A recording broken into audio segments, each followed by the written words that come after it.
Hello everyone, so the final episode of season 2 of Vinland Saga just aired on Netflix today, or just aired wherever you watch your anime. This was I've just been loving it since it premiered in January. So yes, 24 episodes long, each episode around the 25-minute mark. So the same amount of episodes that we saw in season 1 transfers to season 2 here. This of course continues Thorfinn's journey, and yeah, this was also known as the Farmland Saga. So really, without further ado, I'm going to keep this review spoiler free. I'm going to keep it short and simple in a lot of ways. But yes, let's get into my review for season 2 of Vinland Saga. So yes, this season of course takes place a few years after the events of the first season of Vinland Saga.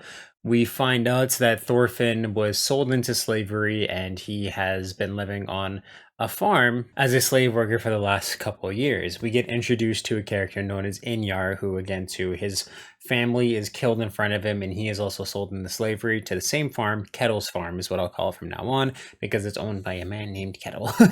And they come to grow a very strong bond with one another, having very similar yet extremely different backgrounds and experiences, but they do really create a brotherhood about one another within this farm.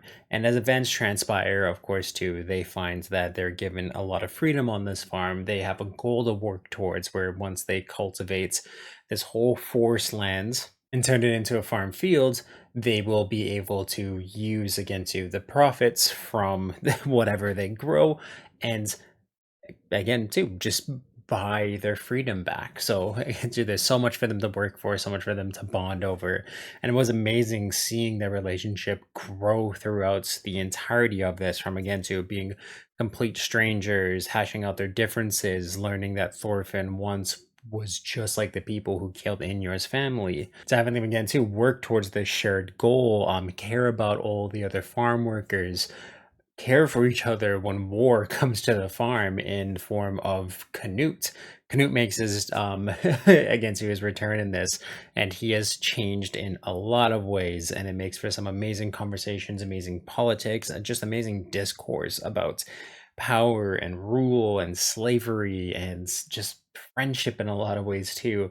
It is pretty incredible what they're able to craft within this series, really just within this 24 episodes. The amount of story and character development and world building that we get within this, and just historical just just historical ways of life, was insanely good, and just so compelling in so many ways. Again to each character, even though they've lived through very similar things, has so many different opinions and backgrounds, and just ways that they go around the world, ways that they see the world and experience the world, and having them again hash out all of this in ways that were so healthy and unhealthy for the characters was just amazing. And again too just extremely compelling, and some of the best character developments I've ever seen in any medium, really, let alone an anime, let alone a TV show. It was incredible, the amount of life lessons, really just care that they took into crafting these characters and crafting the experiences that all of them go through. Seeing Thorfinn again to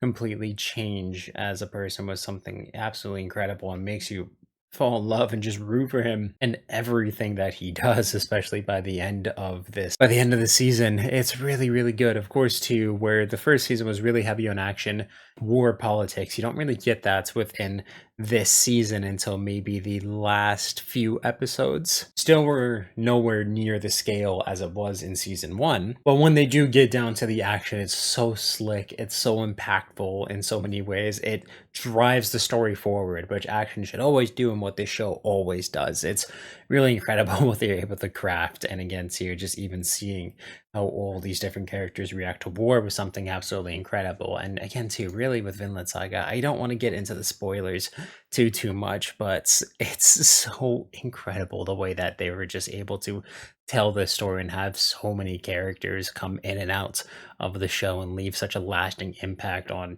your mind and how you feel about them and their experiences.